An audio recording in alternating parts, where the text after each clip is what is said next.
Assalamualaikum warahmatullahi wabarakatuh. Kami dari PT Tetra Karsa Berdikari. Di sini kami akan menjelaskan isi dari modul 6. Yang pertama itu ada pengertian Capacity Recruitment Planning atau CRP. Di mana CRP adalah proses perencanaan yang digunakan oleh perusahaan untuk menentukan kapasitas yang diperlukan untuk memenuhi permintaan produksi. Yang kedua ada input, proses, dan output dari CRP. Untuk inputnya itu adalah routing sheet dan plan order release. Untuk prosesnya ada analisis permintaan, estimasi kebutuhan kapasitas, evaluasi kapasitas, identifikasi kekurangan kapasitas, pengembangan rencana tindakan, implementasi, dan monitoring. Untuk yang terakhir itu ada output, yaitu rencana kebutuhan kapasitas. Selanjutnya yaitu tujuan dari Capacity Recruitment Planning atau CRP.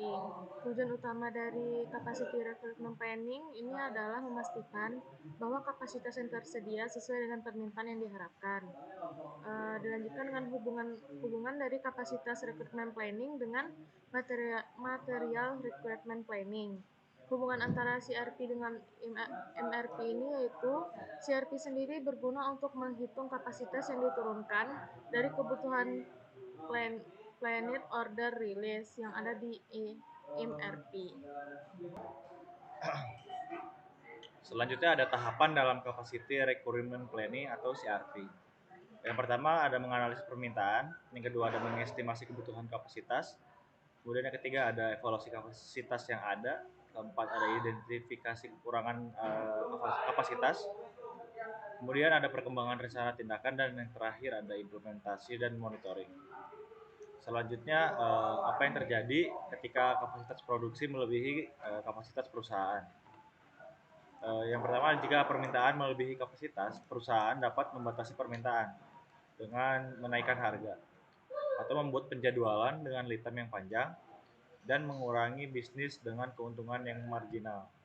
Oke, selanjutnya ada penyebab dari kapasitas produksi melebihi kapasitas perusahaan. Yang pertama itu karena permintaan dari konsumen itu bersifat musiman atau yang sering disebut dengan puncak musiman itu yang terjadi ketika di akhir periode mendekati proses potensi dari outputnya itu banyak, dan awal reguler atau awal musim biasanya awal periode biasanya proses produksi itu sedikit. Dan selanjutnya cara yang dapat dilakukan untuk meningkatkan kapasitas dari perusahaan yaitu yang pertama mengevaluasi proses produksi yang sedang berlaku agar tidak ada kelebihan proses produksi. Yang kedua mengurangi downtime dari mesin, yaitu dengan cara mengurangi proses produksi per komponen. Yang ketiga ada mengidentifikasi dari hambatan yang terjadi pada proses produksi.